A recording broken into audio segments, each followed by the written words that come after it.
అందరికీ praise the lord. అసలు ఈరోజు మట్టల ఆదివారం ఎందుకు జరుపుకుంటారు, ఈ పండుగ యొక్క ప్రాధాన్యత ఏమిటి, ఉద్దేశాలు ఏంది మనం తెలుసుకుందాము.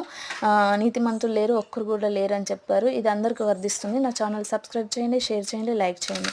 ఈ ఆదివారం ప్రపంచవ్యాప్తంగా క్రైస్తవులు తాటి ఆదివారం జరుపుకుంటున్నారు, అనగా మట్టల ఆదివారం జరుపుకుంటారు. యేసుక్రీస్తు జెరూసలేంలోనికి విజయవంతంగా ప్రవేశం పొందాడు మరియు ఇది పవిత్ర వారం ప్రారంభాన్ని సూచిస్తుంది. అంటే ఈస్టర్కి ముందు, గుడ్ ఫ్రైడే ముందు చేసుకునే పండుగ. ఆ రోజుల్లో ఆరాధికులు తాటి ఆకులని, కొమ్మలని మోసుకెళ్ళి ఆలివ్ పర్వతం పై నుండి జెరూసలేం యొక్క చరిత్రాత్మక పాత నగరానికి కవాతా చేస్తారు.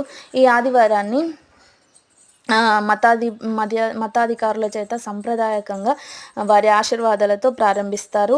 ప్రజలు తాటి కొమ్మలను ఊపుతూ వారిని ప్రభువును ఆహ్వానిస్తారు. ఈ సంవత్సరం ఏప్రిల్ 13న వచ్చింది. దీన్ని పామ్ ఆదివారం, దీన్ని ప్యాషన్ ఆదివారం కూడా అంటారు. అండ్ ఇది క్రైస్తవ సంవత్సరంలో అత్యంత పవిత్రమైన గుడ్ ఫ్రైడే, యేసు సిలువ వేయబడిన మరియు తన మరణాన్ని తిరిగి ప్రదర్శించడం మరియు ఈస్టర్ రోజున ఆయన పునరుత్థానంపై వారికి బలమైన నమ్మకం ఉంది. అయితే ప్రభువు గాడిద పిల్లను ఎందుకు ఎన్నుకుంటాడు?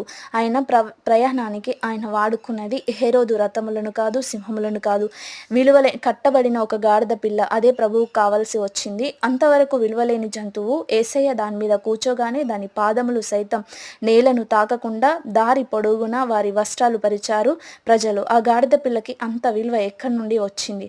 అవును, అది దాన్ని బట్టి కాదు, దానిపై కూర్చున్న యేసయ్యను బట్టి వచ్చింది. కావున చివరిగా సూటిగా చెప్తున్నా, పాపపు బంధకాలలో కట్టబడిన నీవే ప్రభువుకు కావాలి. యేసయ్యను మోసిన ఆ గాడిద పిల్లను నీవే కావాలి. ఆ గాడిద పిల్లగా నీవే ఉండాలి. యేసయ్యతోనే నీ జీవితానికి విలువ. లేకుంటే నీ జీవితానికి ఒక అర్థమే లేదు. అది ఎప్పటికీ సార్థకం కాదు. నిత్య జీవాన్ని అనుగ్రహించడానికే దీనుడుగా ఆయన ఈ లోకంలోనికి వచ్చారు. ఆయన నిన్ను ఎంతగా ప్రేమిస్తున్నాడంటే, సర్వమానవులు పరిశుద్ధులై ఉండి నీవు ఒక్కడివే పాపివై ఉంటే నీ ఒక్కడి కోసం సైతం ఆయన ప్రాణం పెట్టడానికి ఆయన ఈ లోకంకి వచ్చేవాడు.